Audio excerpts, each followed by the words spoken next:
and in West Des Moines. And Friends, the Iowa PBS Foundation. Hey, I'm Keith Spiro from NOLA.com and the Times-Picayune. My guest this week on Let's Talk is 2026 Zulu King, Dr. Ron Tassin. Dr. Tassin, what's the secret to getting a coconut from Zulu on parade day? The secret is Yale said, we all in Zulu. We all in Zulu. All right, turn in this week for those and other secrets of the Zulu organization on Let's Talk. We're local and educational. You're watching WLAE-TV, celebrating 40 years of New Inside New Orleans Sports with Eric Asher is underwritten by. At Villeries Florist, we deliver the magic of flowers 7 days a week to the North Shore and South Shore in the New Orleans area. Whether it's for birthday parties, baby celebrations, Villeries provides colorful floral displays for all. With a store full of fresh-cut flowers, exotic tropical flowers, orchids, roses, and even fruit baskets, our goal is to make your vision a reality. Villeries Florist, proudly serving Louisiana since 1969. Dave Miette Insurance Agency. Auto, home, flood, business, 504-556-0809. Dave Miette, INSagency.com. CNC Drugs is a family-owned pharmacy that's been serving Southeast Louisiana for over 50 years. Whether you need help taking care of an elderly family member, a growing child, or even a pet, CNC provides patient-centered care for your entire family. CNC Drugs, large enough to serve you, small enough to know you. Locations in Mandeville and Araby.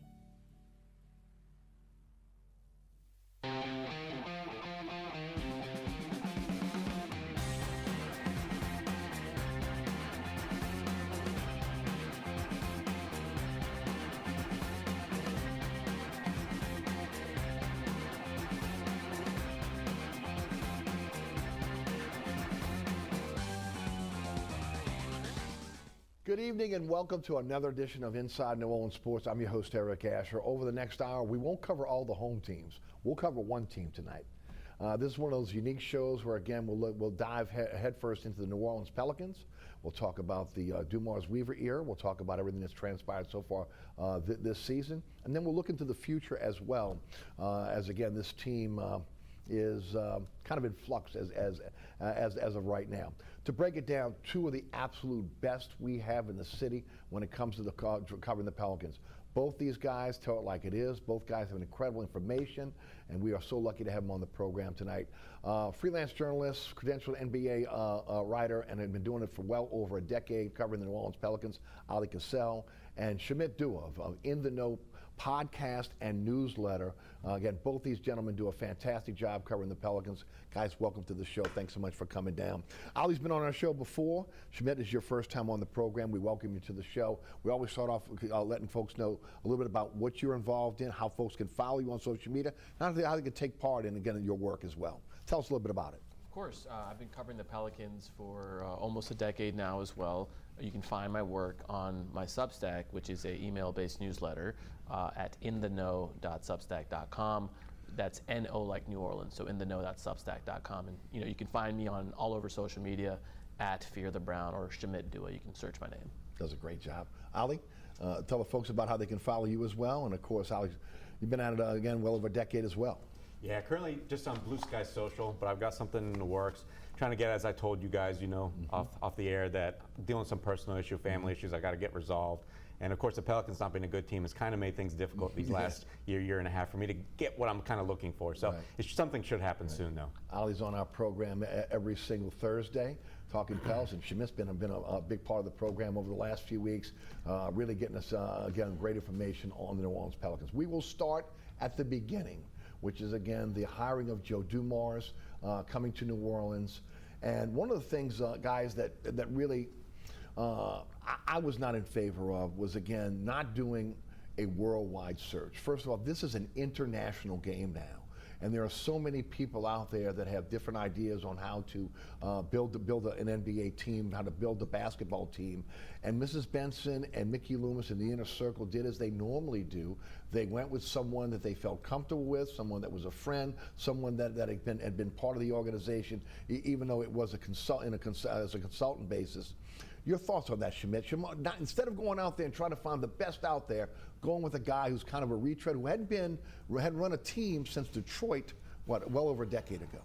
Yeah, look, I think in today's NBA, you have to find the edge on teams in any capacity that you can, especially being in a small market where you struggle to attract free agents. And a lot of that edge is found by hiring smart executives who are in touch with how the league is trending in the latest team building styles. Now, Joe Dumars is someone that's been on ownership's radar for well past a decade. When Dell Demps was still the GM, he was constantly looking over his shoulder thinking he might be replaced by Dumars because of the relationship that Dumars had with Greg Bensel and Mickey Loomis and the ownership group in general. And so when David Griffin started getting put in the hot seat early on the past season, Dumars' name was already swirling behind the scenes. And, you know, when Griffin was fired, there was no search that was ran. The name was already decided.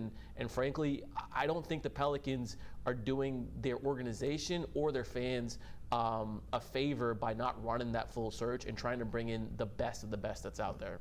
Yeah, and the ownership's perspective is they tried to go and do about the right way back in 2015 when they did a search, hired David Griffin. There's people within Gail Benson's inner circle that was told to actually push her to go that route, even though she didn't want to, right? So they went that route.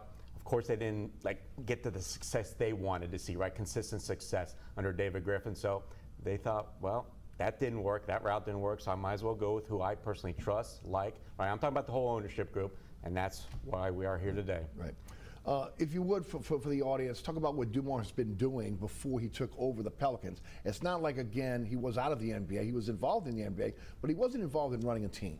Yeah, look, we all know Joe Dumars from his tenure with the Detroit Pistons, both as a player and as an executive, where he's had a ton of success. His final 6 years in Detroit, however, as an executive, were just some of the worst years you might see from an executive.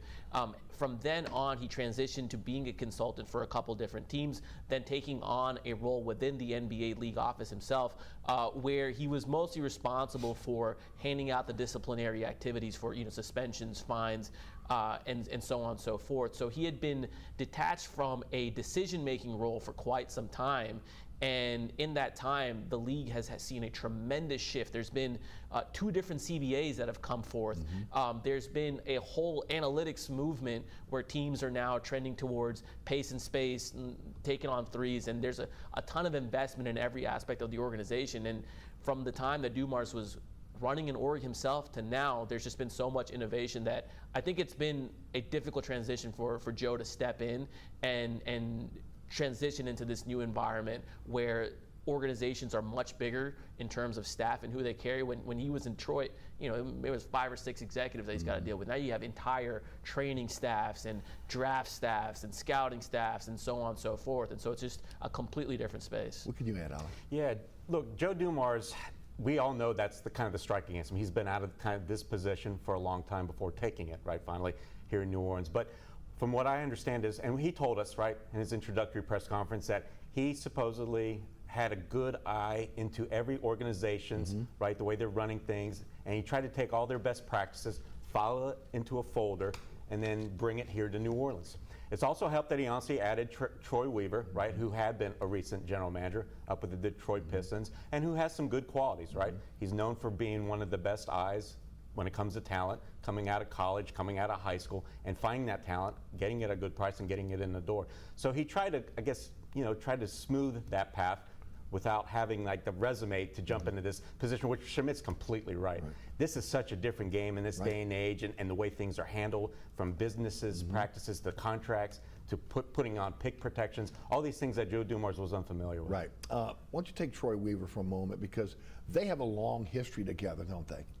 Yeah, so the connection always goes back to Detroit, and Weaver, according to Joe, was his first call when he was hired on by the Pelicans. And Weaver, although his technical position is Senior Vice President of Basketball Operations, he is essentially the day-to-day GM. He runs the operations. And as Oleh just said, Weaver is someone that Joe looked at. He looked at the most recent Detroit team that's currently first in the East and second overall in the NBA. And Joe looked at that as Troy being the architect for the person that built the team. You know, they drafted Cade Cunningham, Jalen Duren, Isaiah Stewart, a lot of these players that are now big-time contributors for this Pistons team.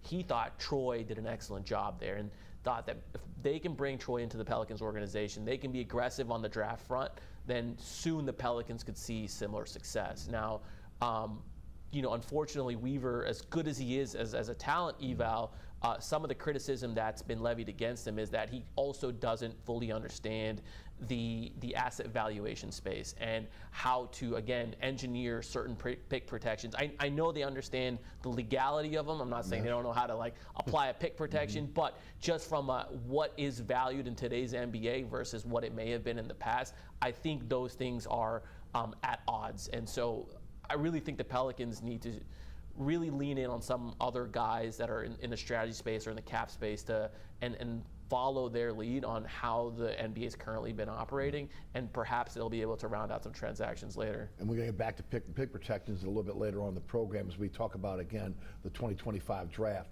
Talk about Weaver. He seems to be, again, almost, again, have tunnel vision when it comes to the DMV part of the country. Again, D.C., Maryland, Virginia. A lot of the players that he brought in for the Pelicans all have ties to that particular area.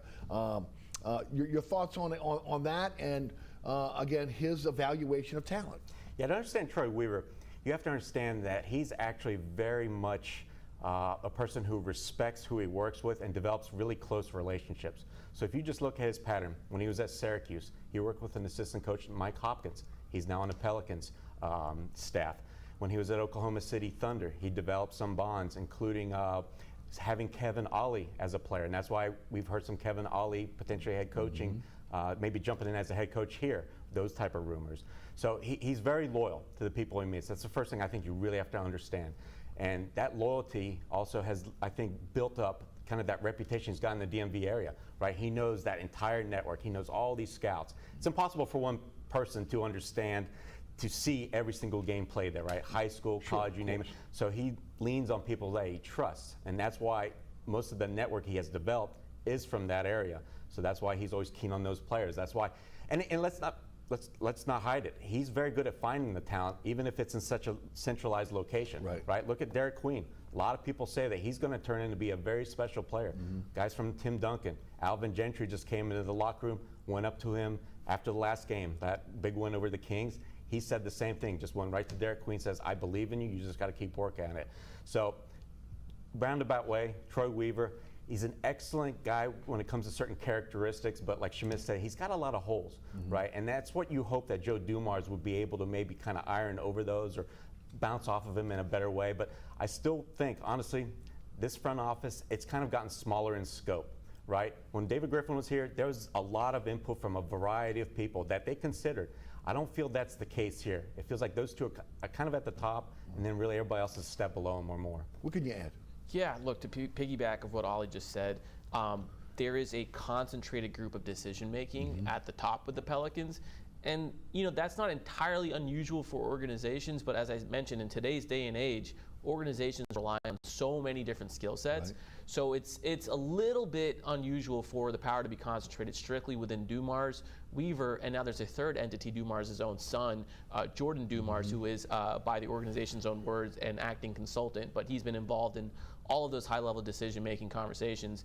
And when the power is so siloed amongst so few people, it creates an organizational divide, because really I think the biggest gap that Weaver and Dumars have in terms of running a team is a lack of communication. There's just not a lot of direction and communication that flows downwards to the rest of the people that are working for them. And often a lot of people are just left in dark about why things are happening, how they're happening, or if their input even matters. And maybe that's a product of those guys inheriting a staff that is largely built by David Griffin, and they don't have the carte blanche to just get rid of everybody and bring in their own people. And so I think we'll start to see some of that this summer. A lot of those contracts are going to run out.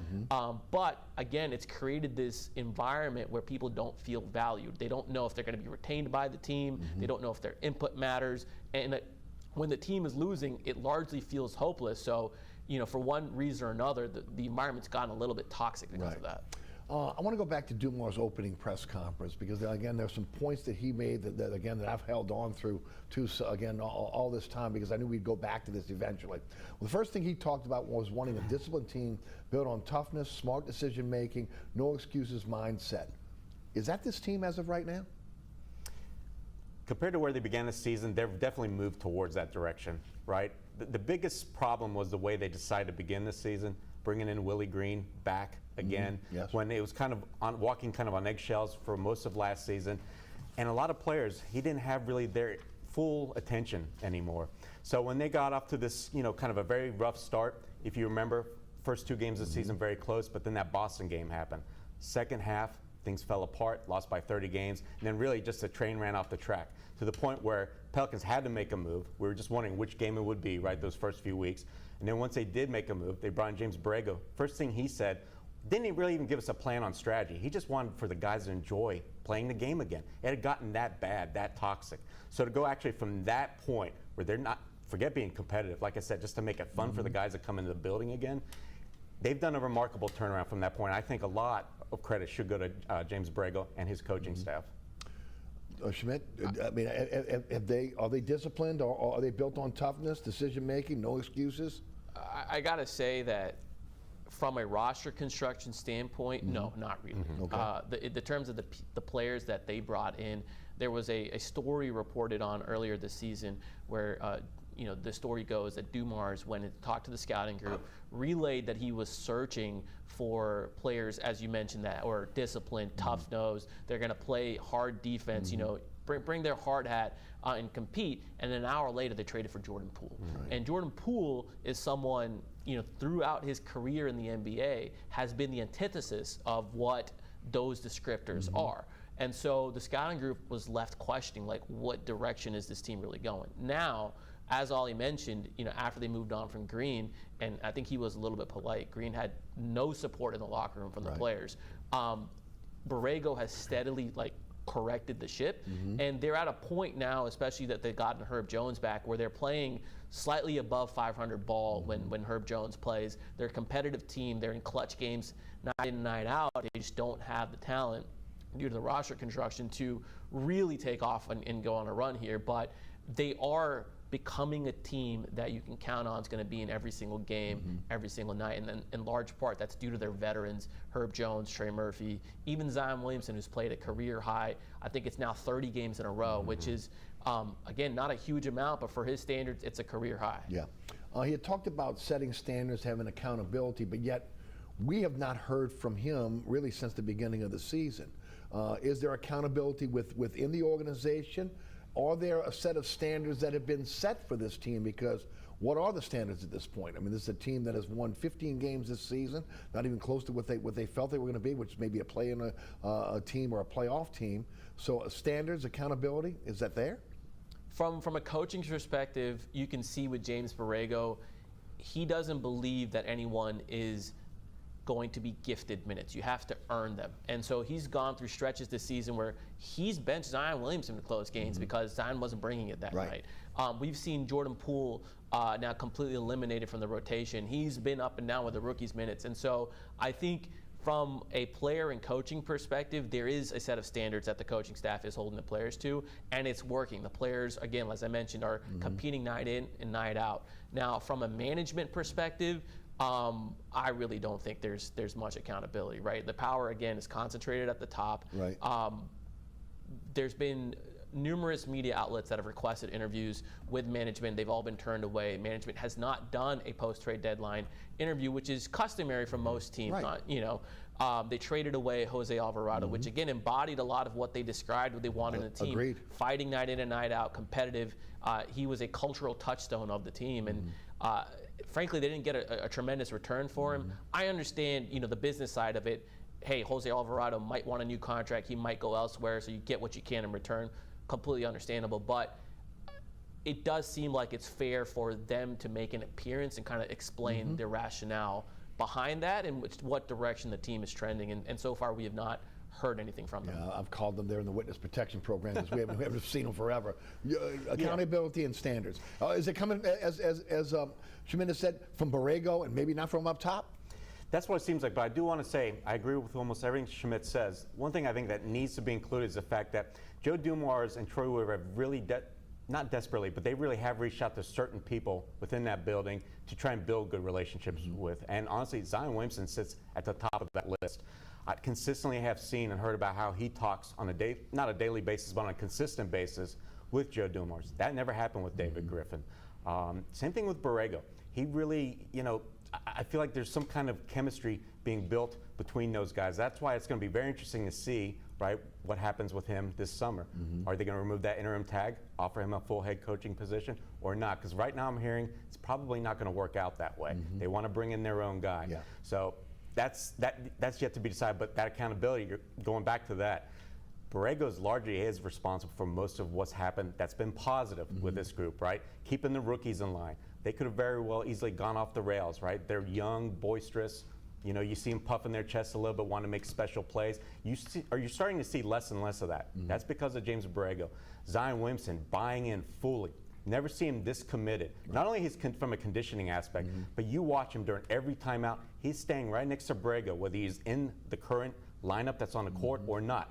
He's paying attention more than he ever has in his life. So there's certain boxes that have been checked that I think kind of do stem back to Dumars somehow, partially. But overall, though, Borrego, I think, is kind of that head of the snake. That's been the positive. Yeah. Guys, I think their first mistake when they came in was not to have a new broom sweep clean and keeping Willie Green, as we've discussed. Was that an owner mandate? Was that a mandate because they didn't want to pay a contract? Was that because, again, the relationship between Mrs. Benson and Willie Green? What happened there? All the above. Willie Green and the owner Gail Benson have a tremendous relationship, and so does Willie Green's wife with Gail Benson, and a lot of that goes back to their shared faith, and they have a similar set of values and beliefs, and Gail really resonated with that, and she thought that Willie was the right man from a human perspective to lead this team.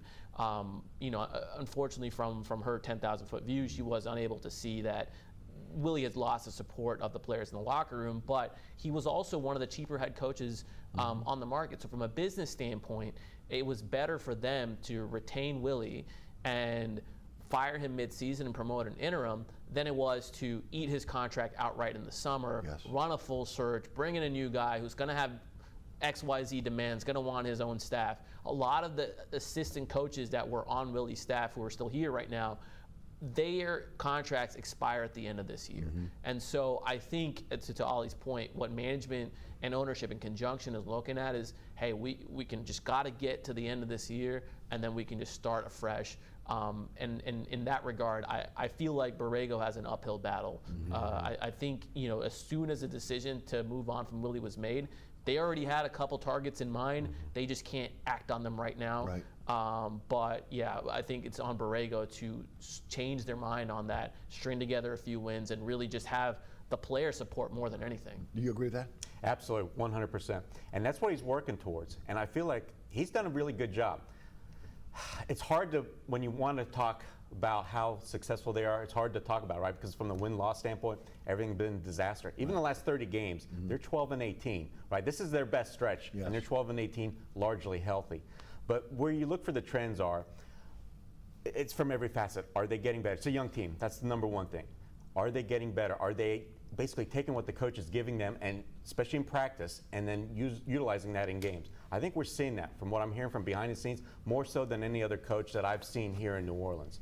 Then the relationships. Again, that's important, especially when you're trying to, basically grow young players. That's what part of the job today in the NBA is, right? You're getting these 19, 20-year-olds come in, and they're already on top of the world, AAU ball. They're not very structured, disciplined, and that usually falls on the head coach, a big responsibility of that. Again, I've heard Borrego has really done a good job with that. And you can just watch during timeouts or bring in somebody to the side like a Derek Queen, Peavy, Fears. He's always talking to them. It seems like they've got very good communication. That's important as well. So in a roundabout way, this team, it's in a better position than it was at the start of the year, but I think it's trending towards where I think that you can take what you've built this year and use it as a springboard in the next year. I think Borrego's been a big part of that. This core has been a big part of that. Right? We shouldn't overlook the fact that what Trey Murphy's doing out there, Herb Jones, how invaluable Shamit's already said on the court. There's a lot of good positives with this team, not just in the rookies. And you've got to think about that, and I hope the front office analyzes that as a whole, right? And that includes the coaching staff, so we'll see. Shamit, does Dumars have a complete autonomy? Is it kind of like Mickey Loomis on the football side? Is he the guy calling the shots on the basketball side? And then I want to morph into also, one of the things he talked about when he first came in was setting a culture. I think it's very difficult to set a culture when you've got a lame duck coach that goes into an interim coach. What is the culture? So I think your description of him being like Mickey Loomis is pretty apt. For all intents and purposes, Joe Dumars is ownership proxy. Okay. And he's not in the trust the same way Mickey Loomis and Dennis Lauscha and them are. But, I think it was Fletcher Mackel who sent out a report from one of them saying that Dumars is one of us. They view him as part of that inner circle. Yes. And part of his responsibilities are for that football group to not really think about the Pelicans or expend any brain power on them if they can. And also the second task that Dumars has is to reduce operational costs. David Griffin came in demanding a lot from ownership. He wanted them to spend on every aspect of the organization, from player experience to their family experience to the game experience to just quality of life things when you're traveling on the road and you're having team dinners and that stuff. All of that stuff, the money is drying up, and that's under ownership mandate, and that's what Dumars has been brought in to do. So in large parts, he does function as that, and that's why the day-to-day is often delegated to Troy Weaver, right? When it comes to the transactions or managing, taking agent calls and that sort of stuff. But what was the second part of your question? The culture. One of the things he talked about when he came in was, we're going to build a culture. How do you build a culture when actually the leaders of your team, which is the head coach, the coaching staff, is in flux? You just said that the contracts end at the end of the season. So pretty much probably looking at, again, a whole new staff coming in, which means you're going to try to build a whole new culture. Exactly. And look, culture flows from the top down, in my opinion. It starts from your management to your coaches to your best players. And right now, again, management is largely absent. They're not public facing. They're not out there trying to say what the direction of the team is. And the coach, we don't know where he's going to be next year. Now, I do think Borrego deserves a chance with his own staff. This is Willie Green's staff. Yes. And so if this is one of those situations where they're like, all right, we'll keep you around for this next era, but you got to bring in your own guys, I think we can see some really promising stuff there. But it still flows into who your best players are. Right. They traded for Jordan Poole, and they have DeJounte Murray, and that's about $75 million in salary that's been on the bench for the majority of the season and has been detrimental to the culture for off-court reasons as well. Murray's on his way back. I think there's a mutual understanding between Murray, his group, and the Pelicans that he needs to get out on the court, showcase his value if he wants, any kind of success in the NBA or, even end up in a different destination. Yes. There's a mutual understanding there. But again, you got to bring in the type of players like Jose Alvarado and build on with those kind of guys.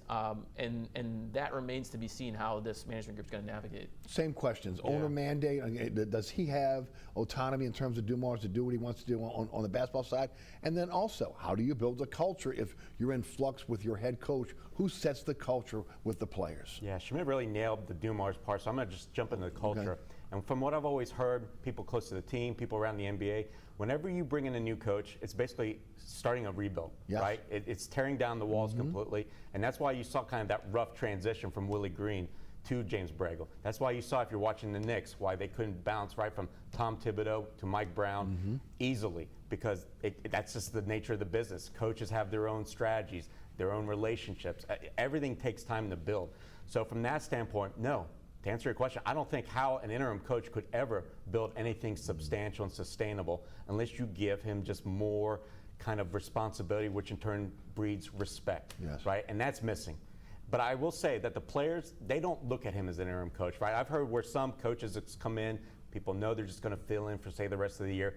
And players really are just kind of 1 foot out the door already. I hear that's not the case here, so that's one big positive. Only because there's been a buy-in from Borrego, should they really consider keeping him and allowing him to get his own staff instead of, again, starting all over once again? Yeah, undoubtedly, because what you want to look at in a coach is, first of all, his fit to a team.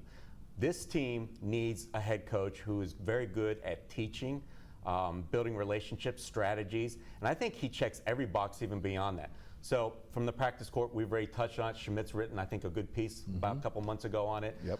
What I want people to understand is out of timeouts, I've never seen a team better, more prepared. Seems like they score every time they come out of a timeout. It seems like he's also very good at game management, a lot like Rick Carlisle. There's no massive runs against this Pelicans team anymore. And if Borrego's got a set of timeouts, he's going to use all of them to sustain, change the tide, momentum, you name it. We saw it. That's how they started winning games earlier in the year. When he first took the job, first couple wins, just because he's really very judicious with his timeouts to stop any all momentum, led to some wins. Now he doesn't have to do it as much. But again, I feel like this Borrego is a coach's coach. He knows exactly what to do. Seems like knows when to push the right buttons. And his area of growth really is with this team in building, that identity, that culture. For him to be able to basically build an identity out of these ashes where everything's kind of up in the air, you don't know what the future holds. The fact that they're playing to their strengths, you're throwing the post for Sadiq Bey, Zion Williamson's on the pound the paint, they're leading the league in points in the paint, right? He's playing to the strength of this team, and to be able to do that, the coach has to have this ear of his players, and he does. Right. Shamit, he was in a tough place coming in here. Again, when you're taking over as an interim, talking about Borrego. How do you sell this to the fans for a guy that's maybe won, was it 13 games or so in the season? We have seen a change on the court. We've seen, again, guys that are buying in. Should he have an opportunity to return? Yeah, look, and I think all the things that Ollie mentioned are the things that Borrego's doing on the court. Off the court is where I think like 90% of the head coach's responsibilities lie. And I think similar to what Ollie mentioned, he's really and truly approaching it from a way that I don't think I've seen any coach in Pelicans history that I've covered the team for operate from. Because behind the scenes, there are a number of competing agendas. You have management who wants to showcase the young players or players that they acquire. Yes. You have players on the team who are trying to position themselves for their next contract and maximize their value in their career. You have the coaching staff who is trying to coach for wins but trying to balance the needs of all of this, right? So you're juggling this constant push and pull from all directions, and I think Borrego has done a tremendous job just level setting with everyone what the expectations are going to be, what the approach is going to be, and then executing upon it. Now, how to sell that to the fans, the only way to do that is by winning. Yeah. That's no matter, I don't care what fan base you are in the NBA, you're seeing Hall of Fame level coaches get criticisms from fans. You see Steve Kerr get lambasted by Warriors fans. You see Eric Spoelstra, Heat fans are angry he's not playing Khalil Ware, one of their promising young players. And the only way out of that criticism is to string together wins. Yes. We will take a break here. When we come back, we will look into the moves that were made, have been made so far by Dumars and Weaver. And we'll talk about the future of the New Orleans Pelicans as this season ends. All that coming up here on the program tonight. Ali Kosel, again, freelance journalist covering the New Orleans Pelicans and the NBA. Shamit Due of In the Know podcast and newsletter are our guest. I'm your host, Eric Asher. Here from Underwriters. We'll be right back.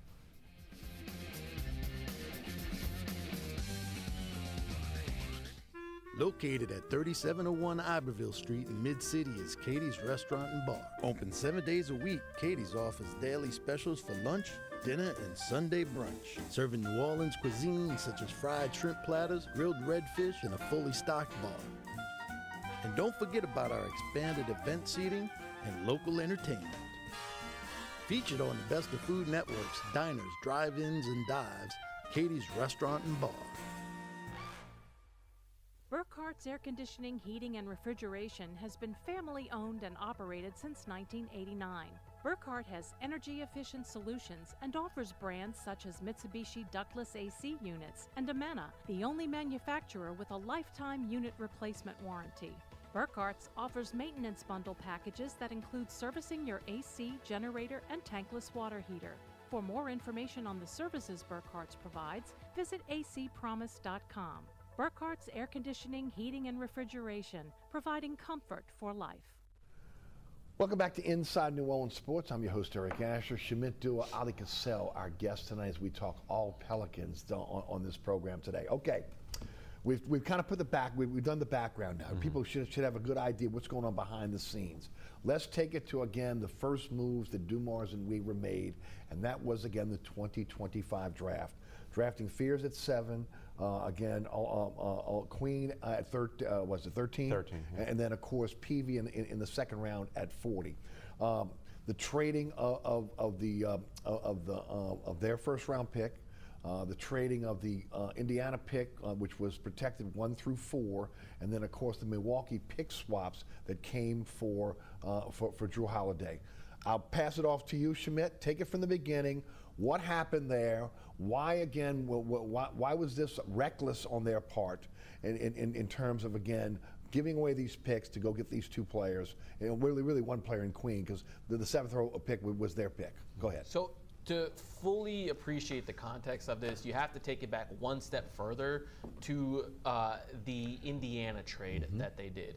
And Indiana was in the finals. It had just been announced that Tyrese Halliburton had a calf strain. And the Pelicans agreed to swap Indiana's pick, which the Pelicans owned for this coming season 2026, and it was top 4 protected, for Indiana's pick in that current draft, which was slated to be pick number 23. Yeah, 23, right? That's 23. Right. So they did that trade in the middle of the finals, and that was immediately met with, why couldn't that have waited for a few more days? Lo and behold, Tyrese Halliburton tore his Achilles, and all of a sudden the pick that they gave back to the Pacers had a lot more value than they just moved it for. Right. And they got that in the Brandon Ingram deal, right? They did. Yes. Okay. That is, David Griffin got that by moving. That was the best asset in that return. Exactly. And so they then went into the draft. Now, Troy Weaver had scouted Derek Queen personally throughout the season while he was in Washington. He was a consultant, or he had a position in Washington, and that Maryland team is employed Troy Weaver's son. And so they had a very close personal relationship with Queen, and they saw eyes on him, and Weaver really, really believed in the kid. And so this was open knowledge across the NBA, and so rumors started popping up that the Pelicans were looking to draft Queen. Now, Pelicans had a very, very high grade on Jeremiah Fears, and so when they got to draft night, and Fears fell to 7, that's not something they anticipated. They thought that they could move on Fears now, and he wouldn't be available later, and find a way to go get Queen afterwards. Now, they were so fixated on Queen that they started offering their unprotected pick, which was not just their own pick, it was the best of their pick and the Milwaukee pick. And so they called pretty much every team from that point onward, and frankly, a number of teams should have taken that deal, and they didn't, because 1, some teams didn't even understand what was being offered, and 2, some teams already had trades and other situations lined up that they didn't want to deal with. But what was being offered? Yeah. It was the pick that was being offered was, again, like the Pelicans were just coming off a 21-win season, and there was already Giannis rumors that Giannis might be leaving, and so you get 2 cracks at this projected great draft, which now the way these kids are playing right now in college is unbelievable. It is looking to be a good draft. But nevertheless, they got to Atlanta. Atlanta picked up the phone. Bryson Graham, who used to be employed by the Pelicans, knew exactly what the stakes were at that time. They had a conversation. Atlanta had to verify with Joe Dumars that, are you sure you want to offer this? And they went ahead and did it.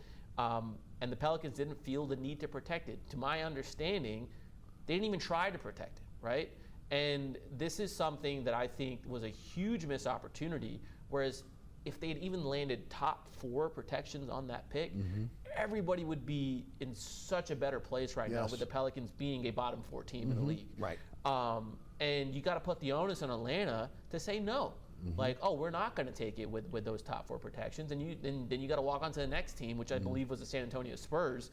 One of those teams is going to take that pick, and you kind of have to take that and be like, look, if they're not going to take it, then maybe it wasn't meant for us to get Queen, right? You can't just go parachuting without a parachute, in my opinion. Yes. And so, but the Pelicans had faith that this was a playoff caliber roster and that they were going to be one of the better teams in the West, and they were going to bring in 2 guys that they had top 5 valuations on. Their mindset on the transaction was, hey, whatever the next year's draft may be, Queen would go top 5 in that draft. He's that good. We see something in him that right now nobody else is seeing, and we're going to go get him. And you know what? They might be right. Queen might end up being that good.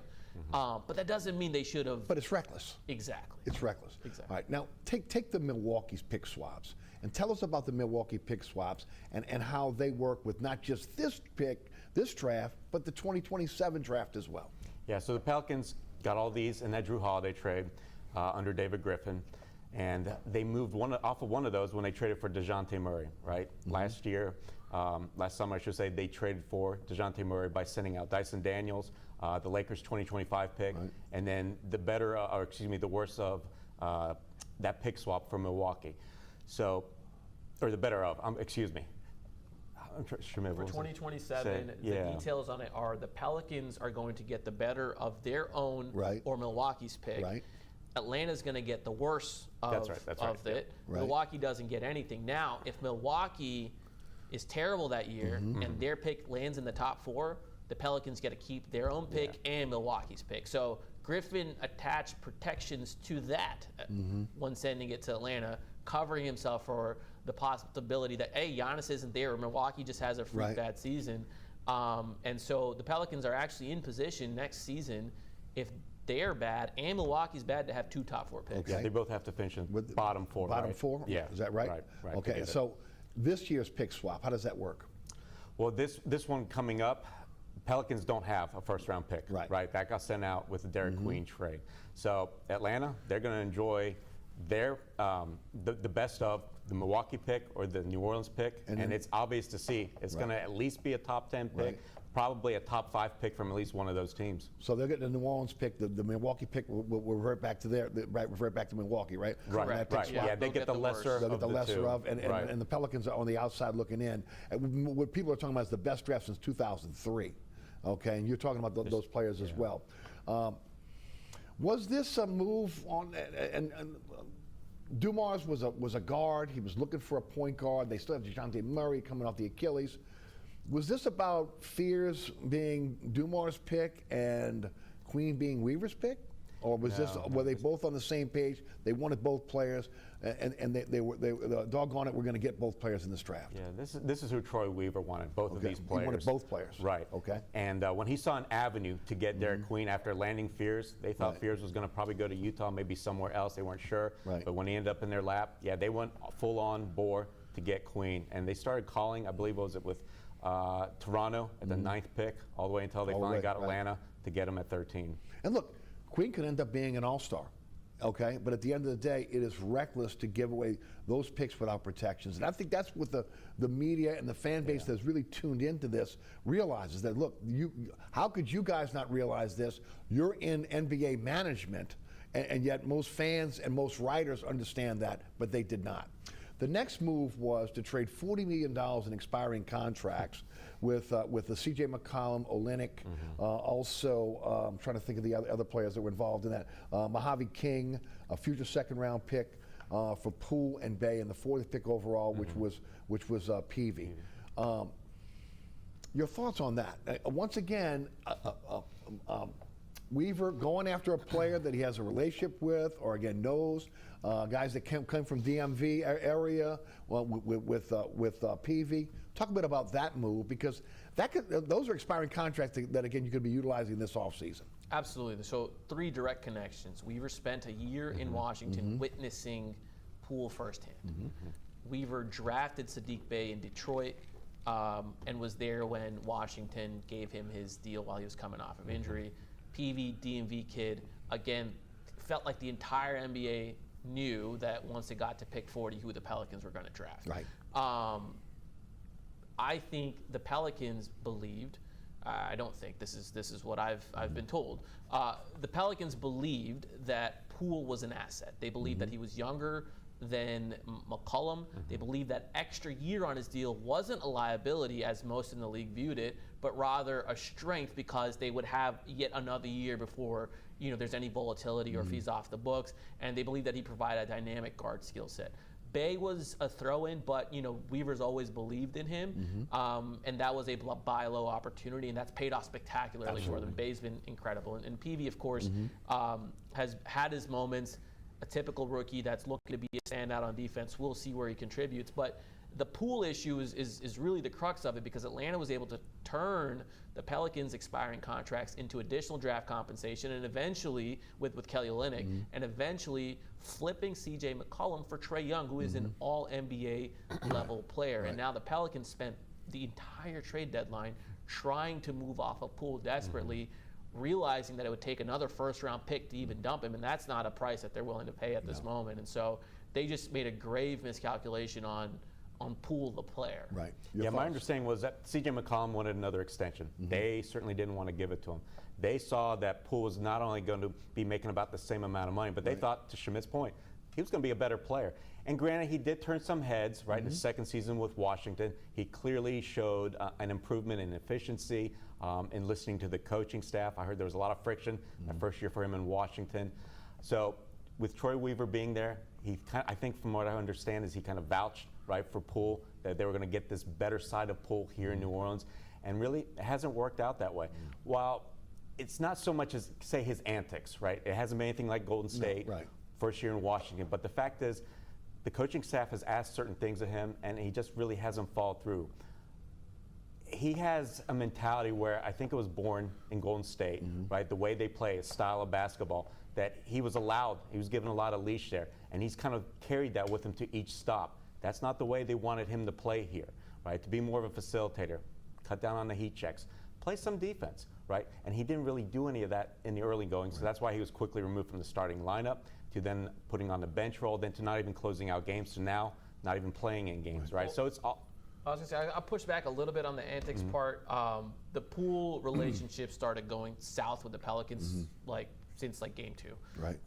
And to the point where he was completely out on Willie Green, and Willie Green was completely out on him. That led to the benching, and I think they're at a point now, especially towards the middle of the season, like Willie Green lost the support of the team, Poole has largely lost the support of his team. Now, as a friend, as a human, I'm sure they all get along. They want to hang out. But you ever, go into work and you're like, I don't really enjoy working with that guy.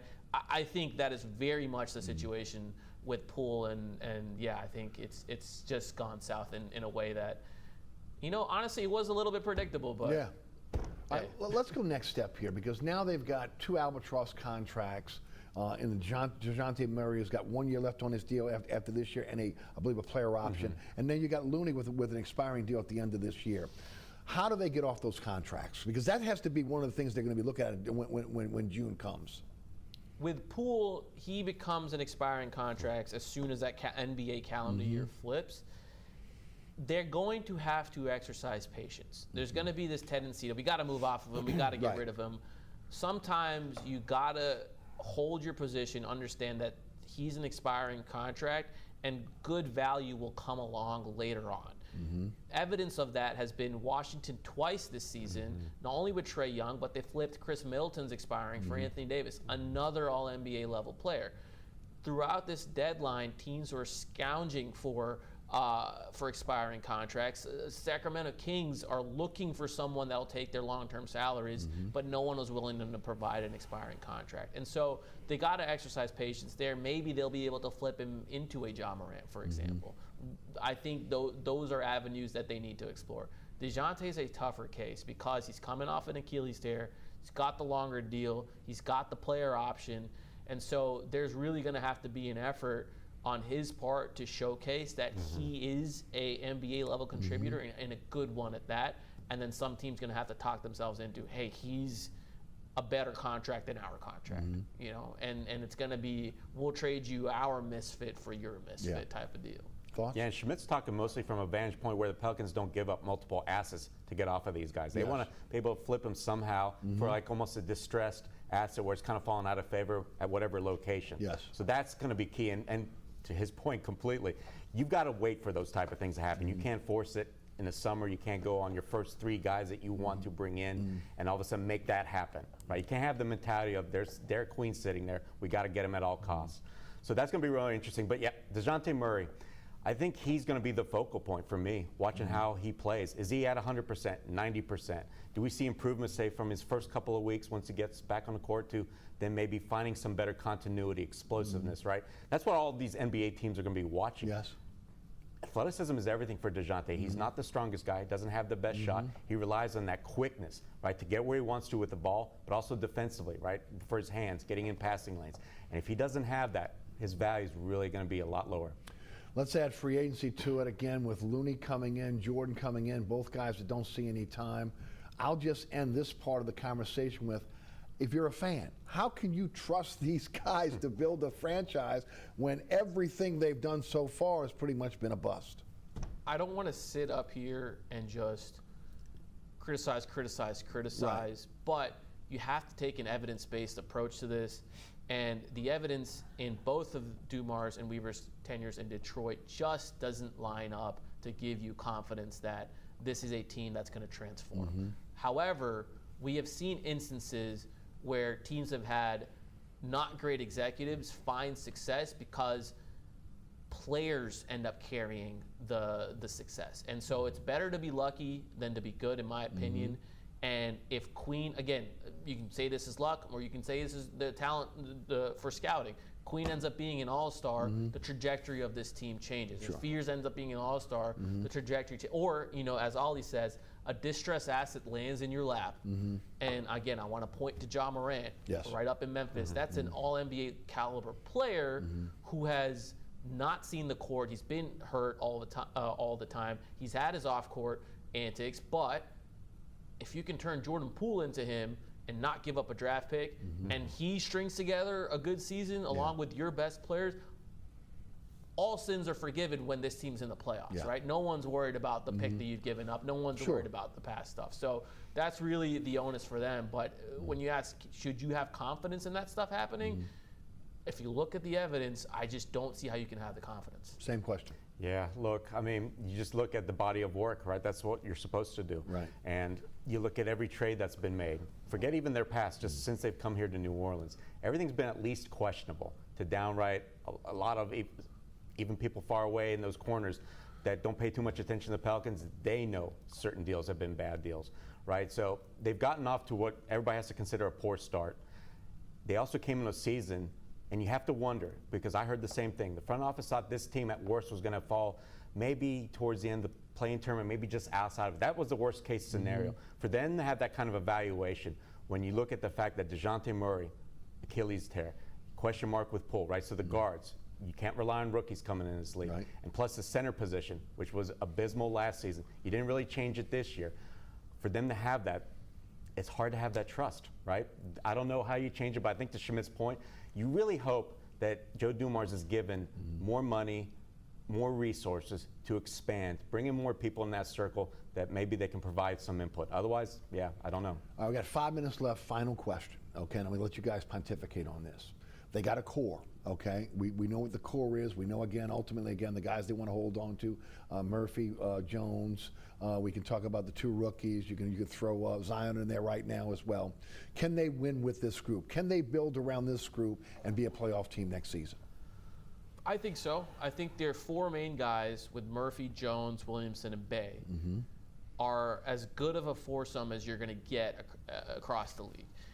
It's on Dumars and Weaver to supplement that core with at least 2 to 3 more NBA caliber rotation players. You know, I'm talking about a guard who can start, doesn't necessarily have to, but is fully capable of starting for 80 games, right? Same thing with a center that can assume that role, can anchor the defense, can rebound, and you're not constantly searching as a coaching staff for which guard or which center is going to bring it that specific night, which is what I think Borrego does. He looks at it. Does Queen have it going tonight? No, we got to go to Misi. Does he have it going tonight? No, we got to go to Carlo. No, you want a guy. Again, they haven't had this guy since Jonas Valanciunas. You know every single night he was going to give you 18 and 10, and if you let him, he'd give you even more, right? And so I do believe that their core 4 is ready to produce wins. They're already decently competitive right now when they're healthy. And, as we mentioned, they have $75 million in effectively dead money. If you can flip that into rotation caliber players, they should be a competitive team night in and night out. Yeah, it's hard to disagree with that evaluation. Look, they've got 2 promising rookies. A lot of people are putting that tag on where Derek Queen, he can be a fulcrum of the offense. Very key for a team that really hasn't had that point guard success in recent years, especially when you have wings, right, that really like to play off the ball a little bit.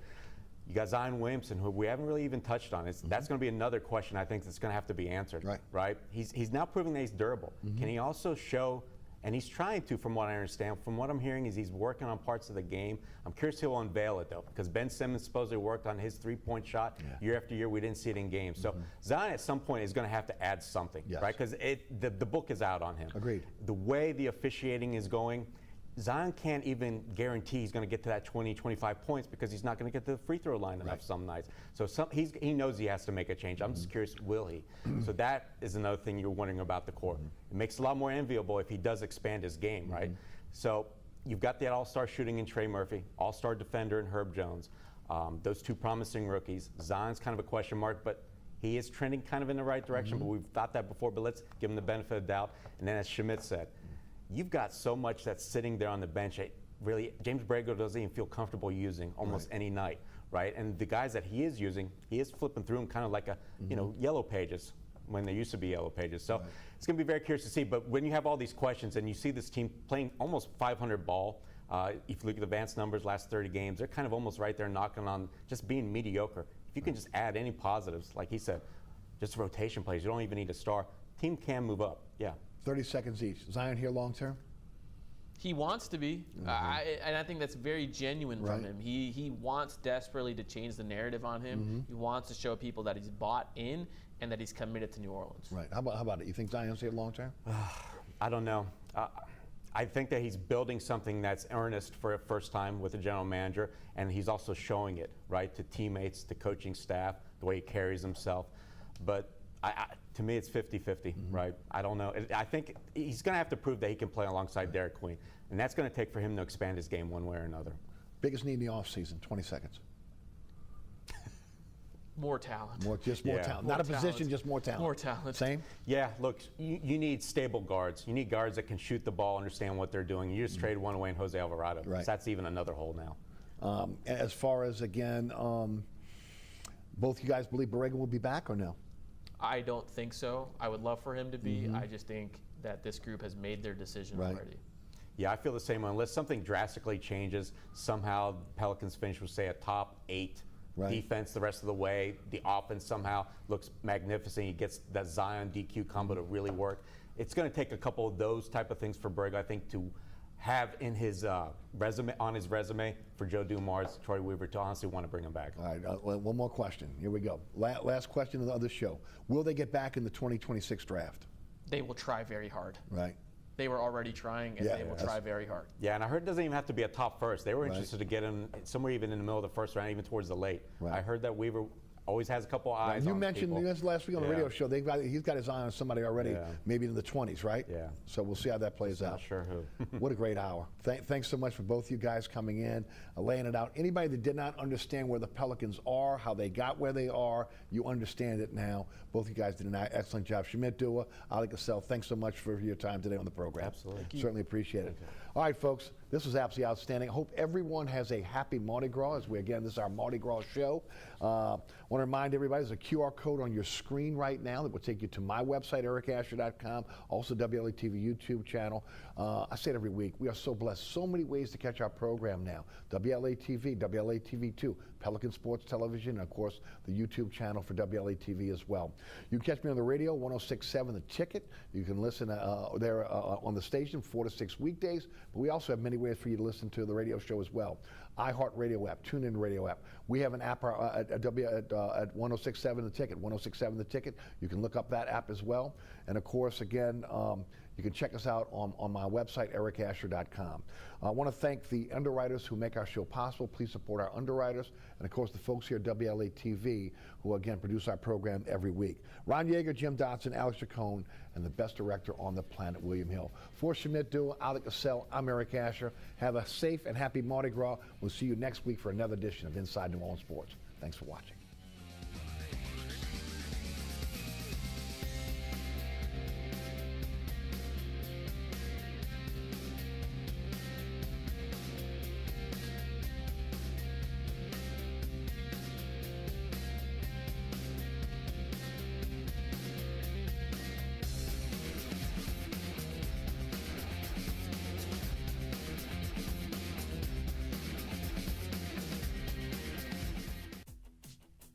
It's Kyle's last spin on his turntable. Yeah.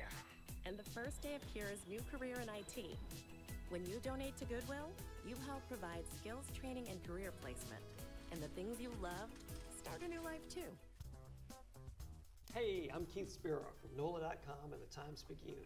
My guest this week on Let's Talk is 2026 Zulu King Dr. Ron Tassin.